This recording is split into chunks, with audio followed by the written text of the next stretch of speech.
Well, hello and welcome.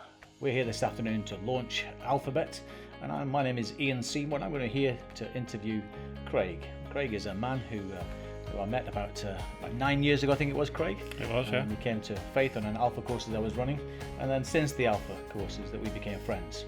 Craig is a businessman. He runs a successful business. He's done that, I think, for 17 years. He's married to Tara, and they have a couple of children. But he's a successful businessman. But after coming after the Alpha, when we got to meet each other and became friends, I realised there was a lot more to Craig than meets the eye. He was somebody who was addicted to gambling, and it was through his newfound faith that he was healed of that. And so I'm here this afternoon, or here today, to interview Craig and just to find out a little bit more about his life and about his background. So Craig, tell me, when did you first start gambling? It's going back as far as I can remember. Really, we used to have family holidays back in the 70s at the caravan parks, and my dad used to like to play the slot machines. So I used to go along and, with my 1 pennies, I think we had half pennies in those days, half pennies, 1 pennies, 2 penny slot machines. And it was great fun because we'd, now and again, I might win 10 pence or a packet of chews or something like that. So looking back, I think that's where it really started, because then I kind of progressed as I got older into heavier and heavier and heavier gambling. So that's where I think where the addiction started for me. Because I think we've all run on the penny slot machines. Yeah. How do you think that progressed then onto what was the pull? What was the draw that progressed though? How do you see that as a progression into what became serious gambling addiction? Well, we came from a family of guys really that liked to bet on the horses. So my father, my grandfather, all liked to bet on the horses, and it started for me for. Crikey, I can remember when I was about 7 or 8, and my dad asked me to pick a horse in the Grand National, and my horse won. I think it was called Ben Nevis from the top of my head. I remember that one. Yeah, I think it was 40-1, and I had 5 pence on it, and I won £2, which was like a month's pocket money. And again, it starts to build this thing in your mind that I can become a millionaire, just by having a bet and getting lucky. And then it starts to build, and then as you get older, you earn more money, and the bets grow. So you were 8 or 9, around that sort of age? Around that age, yeah. And then was it a regular, frequent thing, or was it infrequent then at that age? It was infrequent at that age because I didn't have much money. Right. So it was 5-10 pence at a time. Whenever my dad went to the bookmakers, Ladbrokes, I think it was called, and I'd pick a horse, or I think it was called a Lucky 15. Anybody who gambles will know what a Lucky 15 is. You pick out 4 horses, and there's a lot of multiplications within that, and you can win quite a lot of money for a small investment. And so as you then became a teenager and you got to work and you started to get more money coming in, you started to gamble more and more. Yeah, so once I left school, I got I got a fairly decent job in retail, but then I was quite a decent snooker player at that age, and I got into snooker and pool. And that environment is quite heavily involved in gambling. So people challenge each other for a snooker game, best of 5 for £20 or £5, or the loser has to pay for the table, or anything just to get an edge on your fellow snooker player. And then you go in the bar, and there'll be bandits where you can play for £100, £200 at a time. Wow. So it was a constant environment where I was always gambling, and it was just, at the time I didn't realise I was addicted, but it was just life to me at that point. Okay, so then what's the, because most people have had a flutter on the horses. They've done the Grand National, or maybe they'll do the lottery or something. But how old were you when you started to seriously gamble, and kind of how much money was involved? Just give us a flavour so we can see how this was progressing. I think it was as I got through the snooker halls, we started to go to big tournaments, and then when we finished playing snooker, there was then card schools at like 2:00 in the morning, and then you were putting on a lot of money. We were talking hundreds of pounds into the kitty to win, and this is back in the early 90s. And the guys that I hung around with at the time, we all did the same. So it was just natural for me to, go and earn some money, go and play snooker, and whatever was left, gamble away. But then it came to a point where I was gambling more than I had.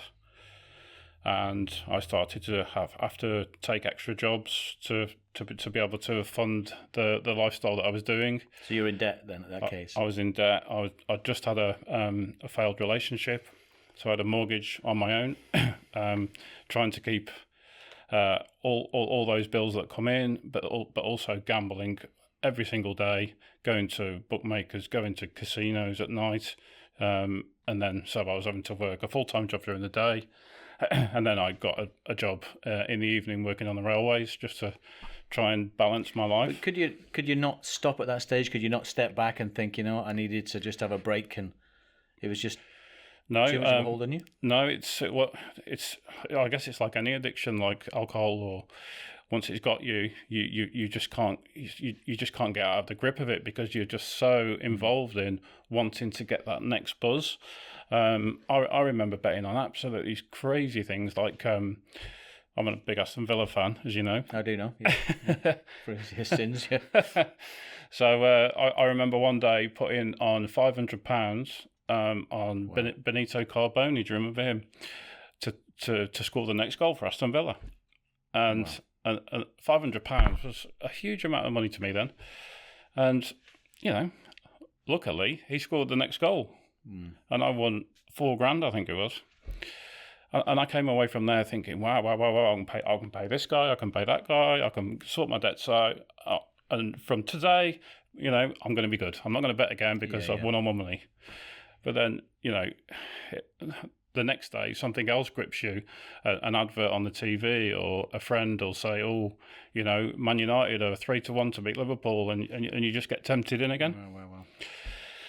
I think the biggest bet I ever had, I spent $12,000 in a month on three credit cards that completely wiped me out. So by this time you're really into it big time, and it's got you. Because I just want to say first of all, I really appreciate your candidness and being humble and just being able to share this, because of course for many people watching is that it's for you that to be so vulnerable and just that this is helpful, because many people watching it will be saying, "That's me. That's the situation I'm at." So just tell me basically, how did it affect you personally in your working life, in your career, in your your normal social life? How did the gambling affect you personally? It was great when you won, because it's almost like a mini lottery win. You're buzzing. You've won a few £1,000s. Life's easy. You can pay the bills. But the problem with gamblers, and every gambler will relate to this, is they don't talk about their losses. So for every win, you've probably got 20 losses. And so you spend your life lying to your mother, your father, your sister, your brother, your friends. You're borrowing money all the time, and you're lying because when they ask for that money back, you're always coming up with excuses and lying to try and cover your tracks. But in the background, you're secretly going to the casino to try and win all this money back, and it's a constant cycle of and did you feel lies. Do you feel guilty? Was the guilt there? How was your self-esteem? How did you mask it? Did other people, your close family, did they realize how bad it was getting? Or no, because I turned into a very good liar, and I hate saying that, because I got into a habit of knowing, okay, I've lost £5,000, let's say, I need to go and either win that or earn that. And I was just covering my tracks, and if I couldn't win it, I couldn't earn it. I had to borrow it, and it was just a vicious cycle. I eventually opened up to my dad. How many years you've been gambling before you started? You sure you shared it with anybody then? I think I was about 30 when I opened up to my dad, and I said, "Look, my relationships break down. I need to pay my mortgage. I've got a gas bill, electric bill. I've got to pay for my car. I can't get to work. I need you to take control of my income because I can't trust myself." Wow. And so how did that, what was your dad's reaction? How did that affect, how did it affect your loved ones, really? Well, I don't have any memory of my mum getting involved, but my dad was amazing. He just said, "Look, you've opened up. Yeah. Give me your bank card, and we'll take it from there." And every week he'd give me a bit of pocket money, and I'm 30 years old. Yeah. And I was being effectively treated like a toddler, but that's what I needed. Well, that's very great. Very fortunate for your dad's there, but for many of our viewers, they won't have that dad. They won't have that sort of lifeline that's going to be able to help them anymore. So tell the viewers, Craig, or tell us, how did you become gambling free? What was it that sort of set you up you became, because now you do gamble at all? Not at all, no. Do you have the urge? No. No. And so Never. then tell us, because that's the key thing. Tell us, how did you become gambling free? Well, I mean, it all started going back to my dad. If I take it right back to that point when I opened up to my dad, that was when I was having to rely on willpower, and I was relying on my father. So I was relying on my father to keep me paying the bills, and I was relying on my own willpower not to have as many bets. And that can only take you so far, and every gambler will know. You can go to places like Gamblers Anonymous, and they'll give you a list of things to do, one step at a day and all this kind of stuff. And willpower is great, but it only gets you so far because the urge will always catch you out at some point. The second big step I feel that got me off gambling was getting a wife. So Tara, we got a joint bank account, and she knew that I was still gambling quite heavily at that point. So we got a joint bank account, and all of a sudden I started to feel accountable to where the money was going, and I couldn't hide my bets. So whilst Tara has never given me any kind of grief about what I did, I think that was a big step in me getting to where I am today. But I mean, the big thing for me was when after I did the Alpha course with yourself, in 2019 I got baptised at Kerrith in Bracknell, February the 3rd, 2019, and I believe you were there, yeah? I was there. Yeah. So that's a day I'll never forget, because as you go into the water to be baptised, and you're committing yourself to a life of Christianity and belief in Jesus, that as I came out of that water, my whole body was tingling. It's just so hard to explain the feeling that you get when you go through something like that. It's not something you can see or touch. It's just a feeling within. It's like anybody who's a Christian that's watching this will know it's the Holy Spirit, but any gambler that's watching this, you really need to feel it, because it is absolutely amazing. Because from that point onwards, I was completely clean of any urge to gamble, and I've never had a penny bet since that day. That's wonderful. It is wonderful to hear that. But again, this is because, of course, so that you're saying that you became debt-free or gambling-free, should I say, is because of Tara, your wife, because you felt some responsibility, but also then between the two of you, both went on the Alpha course, and it's through the Alpha course that you came to faith, and it's because of that faith, because of the Alpha, because of what you found on Alpha that helped you in that discovery. Is that right? Am I putting words in your mouth there? Is that true to say that? Well, no, because I've done Alpha 3 times. First one was back in 2005, and I came out of that struggling with forgiveness, because I had an incident with my father where there was an attempted murder on him, and I came away struggling with forgiveness, and I couldn't get over the line with Alpha. Again, in 2010, I tried Alpha, and there was always a belief there, but I couldn't deal with forgiveness, and I felt that God didn't, maybe for whatever reason, I felt that God wouldn't think that I'd be good enough. But that was, as I know now, as a stupid idea. Well, it's obviously, Alpha has obviously been so significant in your life that you're now doing this, and that you've come up with this project that we're trying to do together now, which is Alphabet. So tell me, or tell the audience, how did you come up with the name? Because many of the audience won't even know what Alpha is. Many of them will. Alpha's been going around for many, many years. It's where people explore the Christian faith without any sort of real... People who don't go to church, people who basically have no real background, they come and they're able to ask questions. We're going to tell you a little bit more of that later on. But you came up with the idea of Alphabet, so maybe explain to the audience then, how did you come up with Alphabet? What is Alphabet? How's it a take on? So since I got baptised in 2019, I felt a constant urge to go and help other gamblers, and I can't explain it. It's just that. People that don't believe in God, maybe that's that nagging voice in your head that there's a project that you really need to go and do, and maybe that's your passion and your purpose in life. But for me, this is something that's been on my heart, on my brain since 2019 when I got baptized, and I kept pushing it back, saying, I'm busy at work. I just haven't got time for this. And last year, I went to Wildfires, which is like a Christian concert, and again, I had this spiritual experience where you get this tingling all over your body, and my heart and my brain was just on fire for helping gamblers. And then this word just came into my head, alphabet. And I thought, wow, that's such a great play on words, because Alpha, as we know, or people that need to know, is a great 12-week program for people to come and learn all about God and all about Christianity.